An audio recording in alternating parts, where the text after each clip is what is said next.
الحمد لله والصلاة والسلام على مولانا رسول الله وآله وصحبه الشعبي العزيز. قال الله تعالى في كتابه الحكيم: قل جاء الحق وزهق الباطل إن الباطل كان زهوقا.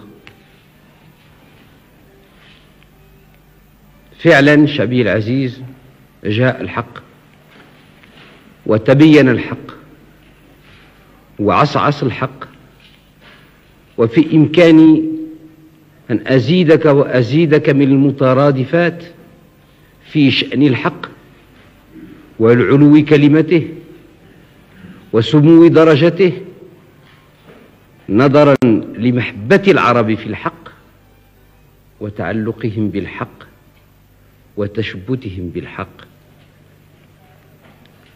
جاءنا النبأ هذا الصباح الذي كنا ننتظره. لم نكن ننتظره تفاؤلا فقط، بل كنا ننتظره إيمانا ويقينا منا بأن الحق معنا، لأن الحق سبحانه وتعالى معنا وراءنا وأمامنا وفي جانبنا. جاء الحق يجيب شعبي العزيز على الأسئلة التي طرحناها على محكمة العدل. قلنا لمحكمة العدل: أولا، هل الصحراء قبل احتلالها من لدن الإسبان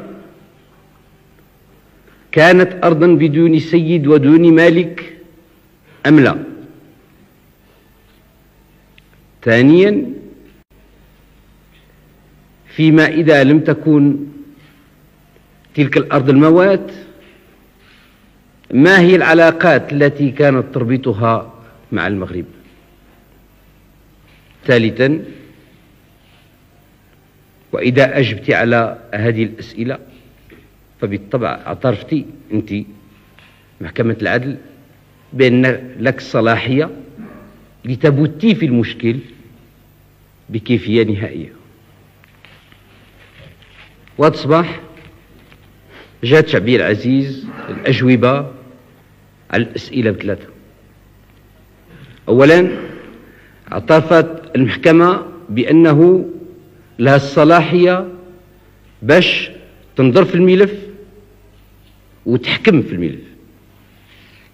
ثانيا، وهذا مسألة جانبية ما نعتبرهاش النقطة الثانية، بل نعتبرها نقطة ثانوية، من بعد قالت هناك مشكل قانوني بين المغرب وبين اسبانيا، فسمحت لنا باش يكون عندنا قاضي خاص يمثلنا في شخص السيد بوني، القاضي العدل، الرجل الممتاز، ابن ساحل العاج، الذي بهذه المناسبة يسرنا أن نوجه له عبارات تقديرنا وعبارات اعترافنا بالجميل، وبالطبع في شخصه أن نعبر له ولشعبه ولرئيسه شقيقنا وأخينا الرئيس توفيق بوني عما نكنه له من تقدير وإعجاب. ثم أجابت المحكمة على السؤال الثاني: لم تكن الصحراء أرضا مواتا، بمعنى لما جات اسبانيا ما لقاتش أمامها الفراغ. ثم أجابت أخيرا محكمة العدل على السؤال الثالث: ما هي العلاقات التي كانت موجودة بين الصحراء وبين المغرب؟ وهنا غادي نقول لكم النص بالفرنسوية، وتيظهر أنني النص حفظته إلا الذاكرة ديالي ما خانتنيش. تقول: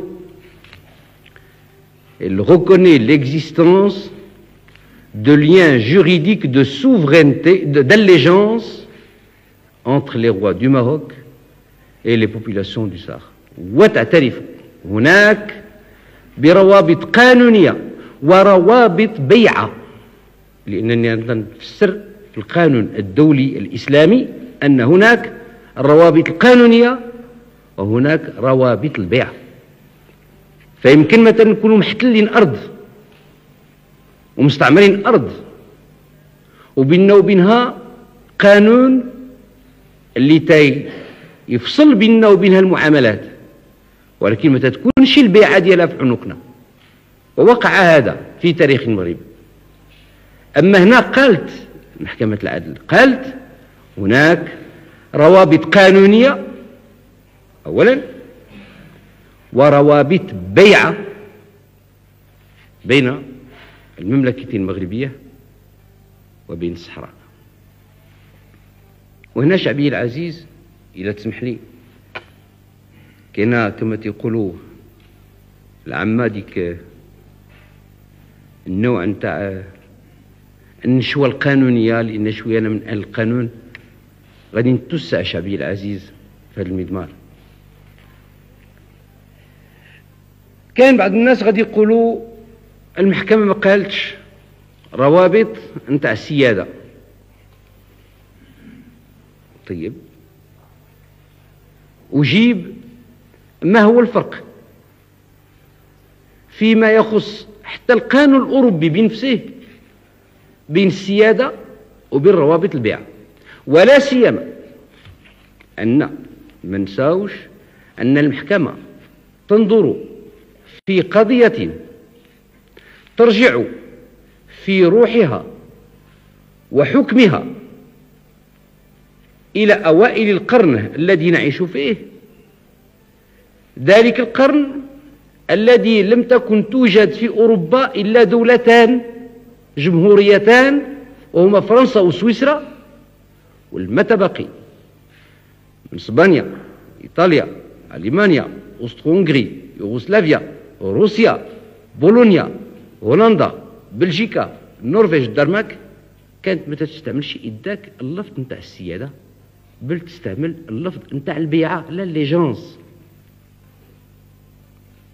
فهنا يمكن نقول حتى الأوروبيين الأساتذة القانون، واللي البعض فيهم ماشي قرينا عليهم وما كانوا جالسين تماك، ولكن ينتسب إليهم من اللي قرينا عليهم، أنه باستعمالهم الليجونس دخلوا عليها الفرح أكثر من استعمالهم السيادة،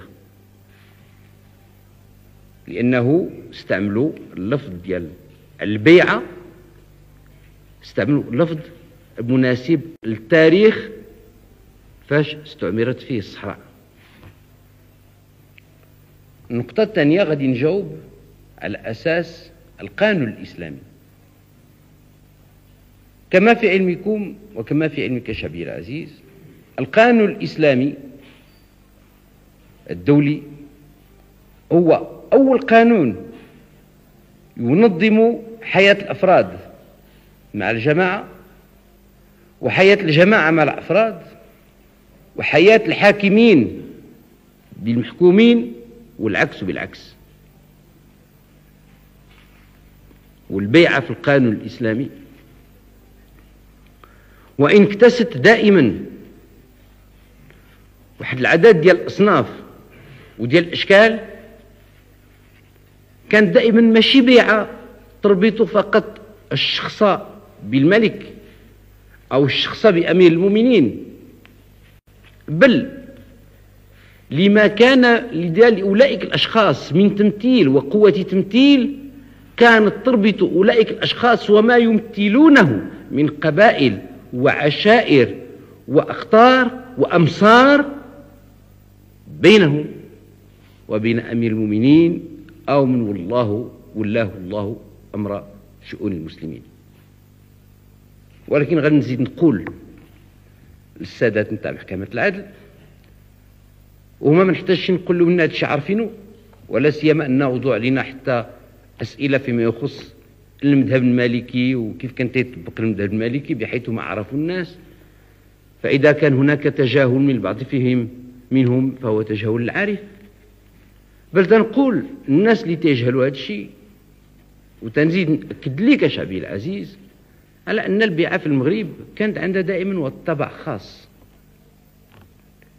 أنه البيعة دائما في المغرب كانت مكتوبة. نعلم في تاريخ الإسلام أن هناك كان أمراء وملوك كيجيو يشوفوهم رؤساء القبائل ويسلموا عليهم ويوضعوا يدهم على في يديهم أو يديهم على ركبتهم ويقسموا لهم في المصحف ويقولوا إننا نبايعك على المكره المنشط ونبايعك بيعة الرضوان أو البيعة الأخرى. ولكن المغرب هي الدولة الوحيدة التي لم تكتفي بالبيعة الشفوية، بل ما ثبت في تاريخ المغرب وفي أي دولة مغربية أنه وقعت بيعة شفوية. كانت دائما البيعة مكتوبة، وحتى اللي ما توصلش باش يكتب البيعة كان تيصيفطها على يد العدول.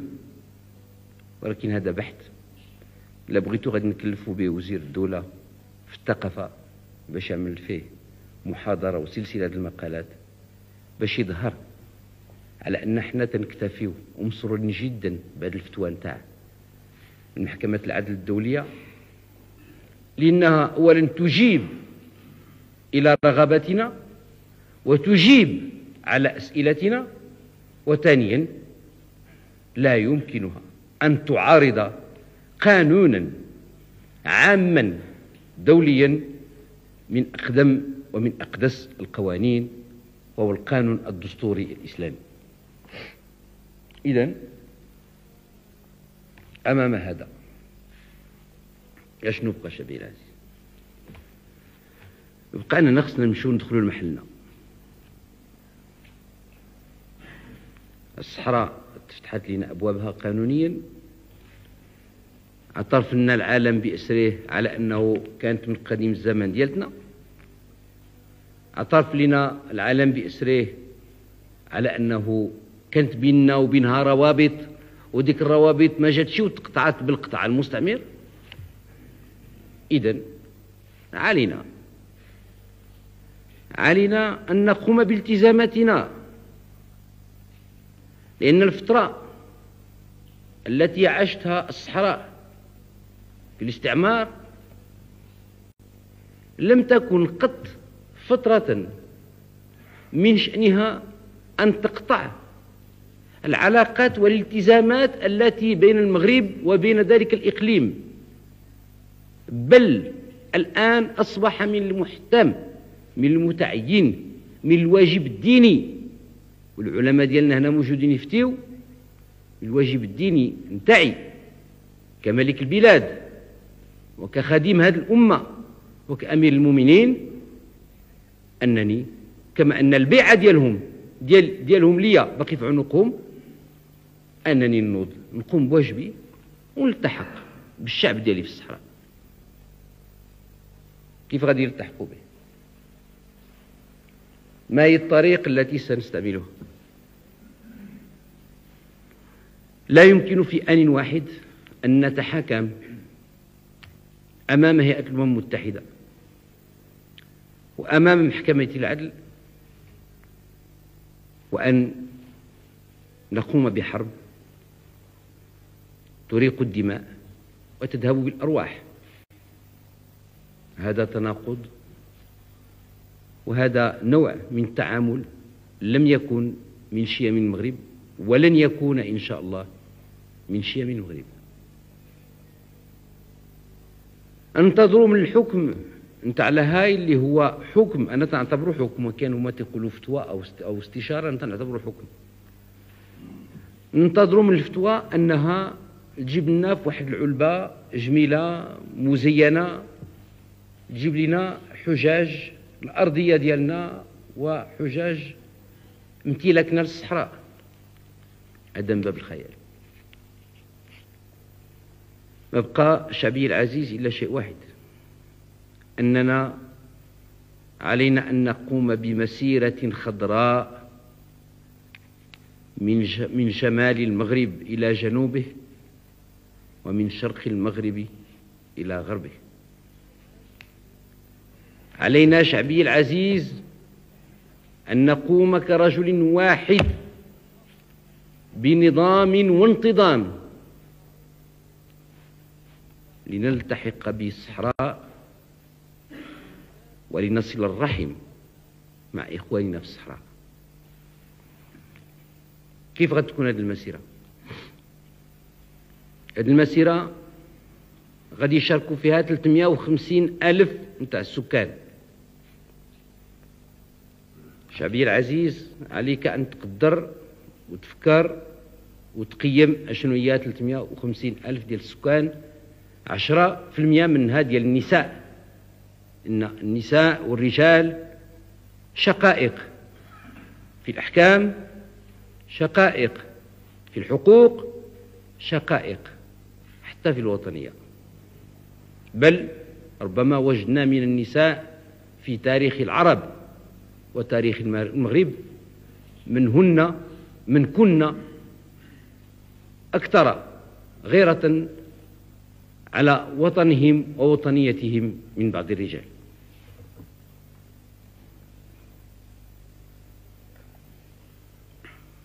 مسيرة غادي نمشيو فيها بلا سلاح. خصنا نتفقوا على هذه، حنا ما تنحاربوش وما يمكنناش نحاربوا اسبانيا، لانه الان اسبانيا ما بقى لها مدخول، ما تنحاربوش اسبانيا. وتنطلبوا من اسبانيا من الان تسجل علينا على اننا ما غادي نحاربوش اسبانيا وما شاهرين شي عليها الحرب، وانه فيما اذا ماتت روح مغربيه او هلك مغربي واحد راهي مسؤوله به امام الراي العام ديالها والراي العام المغربي والراي العام العالمي، بحيث تنقول اسبانيا 350 ألف مغربي ومغربيه غادي يمشيو يدخلوا للصحراء، ما بيننا وبينك حتى حرب، مع ان معك مشكل، ولا سيما انك انت قررتي انك غادي تخرجي اسبانيا، وخرجي وخلي المحل لولادو والاهلو والسكان. ولكن مقابل هذا تنقول ان المغرب مستعد، بل من الواجب عليه ان يقوم بواجب الدفاع عن النفس وحفظ الكرامه وصيانه الارواح فيما اذا وجد في طريقه حاجزا غير حاجز إسباني. أما كل حاجز إسباني لقينا في طريقنا تنقول لهم ما غادي نحاربوكمش، فإذا ما عندكم لاش تحاربونا. بالحق إذا كان هناك عنصر أجنبي على الإسبانيين سوف لا نتهاود في الدفاع، بل سوف لا نتردد عن الزحف وإداك. ما غادي يرجع شي هجوم من جهتنا، بل غادي يرجع صد عدوان وغادي يرجع دفاع عن النفس. كيفاش شعبي العزيز؟ إذن المسألة غادي تركب وهذه المسيرة غادي تصوب. أعطينا أوامرنا إلى جميع العمال في الأقاليم باش ابتداء من غدا يفتحوا المكاتب نتاع التطوع للرجال والنساء، وسوف أكون من الأولين الذين سيضعون اسمهم في سجل المتطوعين. فكما أنني أفتخر بأنني عندي ورقة ناخب، سأفتخر بأن تكون عندي بطاقة مسجل للتطوع للمسيرة لاسترجاع الصحراء، حتى تبقى لأبنائي وأبناء أبنائي، حتى تبقى لهم التاج الحقيقي والصولجان الحقيقي، ألا وهي صبغة الوطنية، وتنقول وهي صبغة الله وما أحسن من الله صبغة. فقررنا إذن أن في كل عمالة غادي تفتحوا مكاتب نتاع التسجيل، وكل عمالة حسينا شحال ديال الناس غادي ناخذوا منها. وأنا شعبي العزيز نعطيك بعض الأرقام. أكادير 33,000 منهم 3300 مرأة. الحسيمة 2000 نسمة منهم 200 مرأة. بني ملال 10,000 نسمة منهم 1000 مرأة. شيشاون 500 نسمة منهم 50 مرأة. الدار البيضاء 35,000 نسمة منهم 3500 مرأة. الجديدة 15,000 نسمة منهم 1500 مرأة. الصويرة 5,000 نسمة 500 مرأة. في جيج 1500 150 مرأة. قنيطرة فاس 15,000 1500 مرأة. قنيطرة 10,000 نسمة 1000 نتاع النساء. الخميسات 10,000 1000 النساء. قلعة السراغنة 2500 250. خريبكا 2500 250. قصر السوق 20,000 2000. خنيفرة 10,000 1000. مراكش 25,000 2500. مكناس 10,000 1000. الناظور 500 50. ميسور 500 50. وجدة 1500 150. ورزازات 20,000 2000. الرباط وسلا 10,000 1000. أسفي 7,000 700. سطات 10,000 1000. طنجة 500 50. طرفايا 15,000 1500. تازا 10,000 1000. تطوان 1500 150. تيزنيت 18,000 1800. وأزلال 5,500. المجموع من السكان بالضبط 306,500 نسمة، بلا الأطور الإدارية منها الضباط و300 قيد والخلايف و700 شيخ ومخدمين والأطباء والمكلفين بالخدمات، فيصير الجميع 350,000 نسمة. شعبي العزيز، قد تبادلت أنت والعرش، قد تبادلتم الوحي، فمرارا مواقفك أوحت العرش انتفاضات، ومرارا إحساسات وتقييمات ملوكك وحات لك بأعمال. ودائما هكذا شعبي العزيز، كنا شي تيسطر لشي من أين تمر طريق الكرامة وطريق النصر وطريق الاعتزاز بالمغربية. وهذه مرة أخرى شعبي العزيز سنتبادل فيها الإلهام وسنتبادل فيها الوحي، لأنني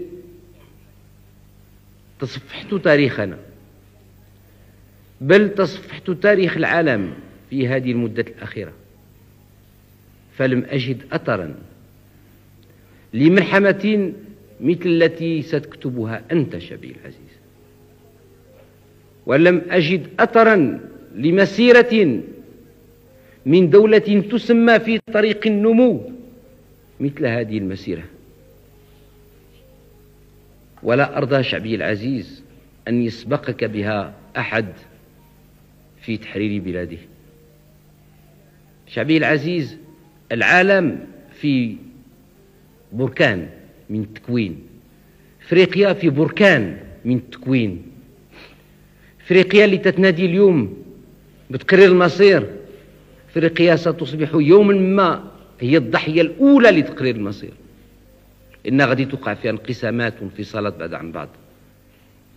وبغيتي شعبي العزيز حينما تقع مثل هذه يسبقك لمسيرة استرجاع، يسبق المغرب شعب آخر من غير المغرب؟ لا أرضى لك هذا شعبي، لا أرضاه لأسباب متعددة، لأنني أنزلك في قلبي بعد الله سبحانه وتعالى ومحبة رسوله، أنزلك في نفسي قبل أبنائي وفلذات كبدي، أنزلك في نفسي منزلة وثنية، وأستغفر الله على هذه الكلمة، منزلة وثنية تجعلني لا أقنع لك بالقليل، ولا أقنع لك أن يسبقك إلى المفاخر أحد غيرك من الشعوب أو من الأمم. وهذه المسيرة شعبي العزيز سوف تبرهن أولا على إرادتك، سوف تبرهن على أن مطالبة الصحراء هي مطالبة المغاربة كلهم، ماشي طرف من الأطراف أو صنف من الأصناف أو وطنيين أو أحزاب سياسية أو نقابية، هيئة نقابية أو مثقفين، أن مسألة الصحراء هي مسألة تتهم المغاربة كلهم.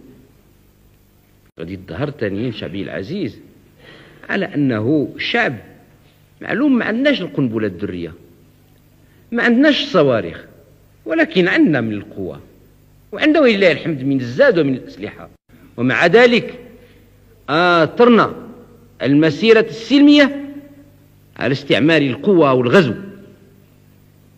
فستظهرك مرة أخرى بواحد المظهر نتاع النضج، علما منا أنه لا يوجد سفاك آثم لا يؤمن لا بالله ولا بالشيطان، لا يوجد رجل يمكن أن يعطي الأمر بإطلاق النار على 350 ألف نسمة مدنية عزلاء لا شيء في يدها إلا كتاب الله، لأن من الواجب حنا صوبنا الخمسة، كل واحد غادي يكون في المسيرة غادي يكون من القبيلة ديالو عنده المدرر ديالو واللي تيتشارط معاه، وكل واحد صوبنا له الخمسات امرأة ورجل، باش تيلا ما كانش على الطهارة الكبيرة يمكن له ياخذ في يدو الخمسة.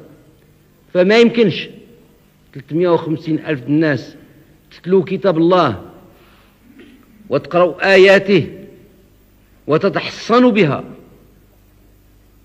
وتتسلحوا بما فيها من قوة وما فيها من إيمان وما فيها من معطيات ومنطلقات، لا يمكن لأحد أن يقدم على أن يطلق عليكم النار شعبي العزيز، وإن كان وننفرض أنه وقعت. ايوا سيدي صبار، احنا وقعت، احنا وصلنا لديك الحداده وقالوا ضربوا. ايوا هادشي راه وقع، راه شفناه، كاين اللي سمعنا به بحال الخرافه وكاين اللي عشناه. الى المغاربه اللي تنسمع بهم وعشت معهم وتنعرفهم هما المغاربه اليوم، راه ديك الساعتين ما تخلعناش. راه سمعنا بانه وقع الضرب في 31 وفي 37، وسمحوا لي نسيت بعض التواريخ، وعشنا ال 44، وعشنا البوفكران، وعشنا الحوادث الدخيسه، وعشنا ال 54 في جهه بجعد وضزم، وعشنا الشيء اللي وقع اللي قال في ديك الوقت في الدار البيضاء في 47، وعشنا المصيبه اللي وقعت بالنقابيين في ديسمبر 52. فملي كنا تنخرجوا نتظاهروا ونقولوا يحيى الوطن يحيى كذا، ما كان في يدينا لا مسدس لا حتى حاجه، بن كلنا ربما كان فينا الواحد البعض تيودع الاهل ديالو ويرجع. ايوا سيدي المغاربه ما غادي يكونوا شي اليوم قل من المغاربه البارح، ولكن اذا كان هذا الشعب المغربي اقل وطنيه واقل غيره من ابائه واجداده ومن الناس اللي عرفتهم واللي هما من الجيل ديالي، انا تنقول له حذاري حذاري، الا ما فكيتيش الان سحرتك اليوم راه ما نعطيكش 5 سنين حتى ترجع مقلص الظل ضعيف الكلمة، ضعيف الوزن، منعدم القيمة. فبحيث شعبي العزيز هذه المسيرة سوف تكون تاج آخر في أكاليل التاريخ اللي انت حمله على ظهرك واللي هو ثقيل، ولكن من الصعب الأثقال كلها تكون ثقيلة بحال الأثقال ديالك شعبي العزيز، لأنها هي أثقال نتاع الأمجاد ونتاع الملاحم. غادي يظهر كذلك أنه المغرب في إمكانه أنه يحرك 350 ألف الناس، اللي ماشي حاجة قليلة، بماكلتهم، بشرابهم، بالمأوى ديالهم، بالدواء ديالهم. وعلى سبب المثال نعطيك مثلا مدة 12 يوم غادي يكونوا عشرات القطارات يوميا تتوصل الناس نتاع الشمال ونتاع المغرب الشرقي لمراكش، ومن تماك غادي ياخذوا السيارات الشاحنات لأكادير، ومن أكادير لطرفايا. الجميع نتاع السيارات الشاحنات 7813.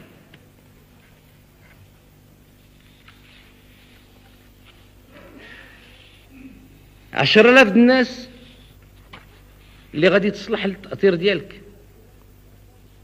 المأكولات 17,000 طن، الماء 63,000 طن، الوقود 2590 طن، 2590 طن،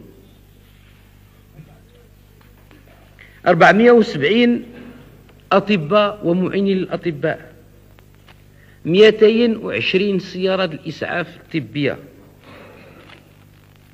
هذه عملية شعبية العزيز ما يقوم بها إلا دولة اللي عريقة في المجد وفي النظام.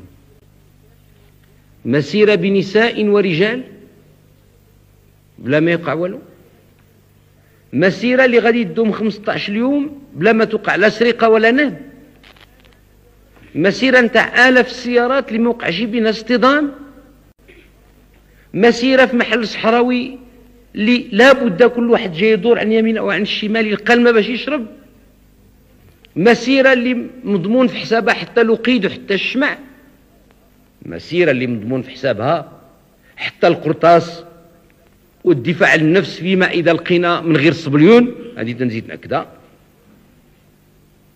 إلا لقينا من غير الصبليون راه المغرب ما بقاش تعترف بالسلم ولا بالمسالمة ولا بحالة السلم مع أي واحد.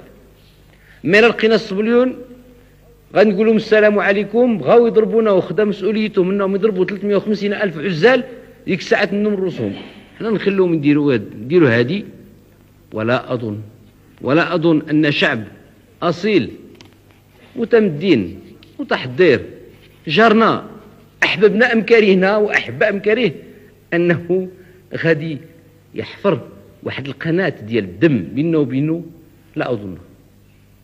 بحيث شعبي العزيز هذه مسيرة عملية، هذه شهرين وانا تنهي في نقول لك شعبي العزيز، شهرين وانا حمل هذا الحمل على الأعصاب ديالي زيادة على الأعباء الأخرى. شهرين في الصباح تنأمن 10 المرات، في الليل تنشك 20 مرة. شهرين وتنقول واش من حقي نزيد شعبي لهذه المسألة هذه أم ماشي من حقي؟ هل من واجبي أم ماشي من واجبي؟ من واجبي شعبي العزيز، ومن واجبك شعبي العزيز، ومن واجبنا جميعا أن نسير إلى الصحراء. من واجبنا أن نسترجع الصحراء سلميا، ولكن ماشي باللسان وبالمفاوضة، بالمشي على القدم حتى نوصلوا لها. من واجبنا شعبي العزيز إن نحن لاقينا الإسبان هناك أن نصافحهم ونقول لهم خرجوا خلونا محلنا. ومن واجبنا كذلك شعبي العزيز إن وجدنا غير الإسبان أن نقوم بما يفرضه علينا الواجب من الدفاع عن المغرب ومن الدفاع عن حوزة المغرب ومن الدفاع عن سلامة المغرب. شعبي العزيز، هذا الموضوع لا يمكن أن يكتفي بنصف ساعة من الكلام، فإما له 15 دقيقة وإما له الليالي، وسوف تكون له إن شاء الله الليالي والأيام الغراء. تلك الليالي والأيام الغراء التي سنذكرها جميعا مع حفدتنا، والتي ستذكرها حفدتنا مع أبنائهم. شعبي العزيز، سوف لا أطيل عليك، سأختم كلمتي هذه بحديث النبي صلى الله عليه وسلم الذي فتح به الإمام البخاري باب الإيمان، حيث قال عن النبي صلى الله عليه وسلم قال: إنما الأعمال بالنيات وإنما لكل امرئ ما نوى، فمن كانت هجرته إلى الله ورسوله فهجرته إلى الله ورسوله. شعبي العزيز، لنجعل من هذه المسيرة هجرتنا إلى الله ورسوله، ولنصل الرحم، ولنسترجع الأرض،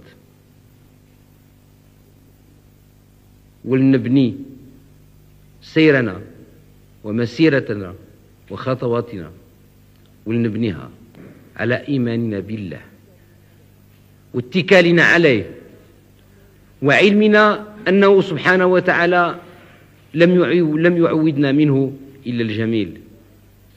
فإذا كان في بعض الأحيان ذا جلال، فلم يكن ذا جلال إلا ليعطينا دروسا ويلقي لنا حكمة، ولكن كان سبحانه وتعالى دائما ذا جمال، وما عودنا إلى الجمال وما عودنا إلى الخير. ربنا لا تزغ قلوبنا بعد إذ هديتنا، وهب لنا من لدنك رحمة إنك أنت الوهاب. صدق الله العظيم، والسلام عليكم ورحمة الله.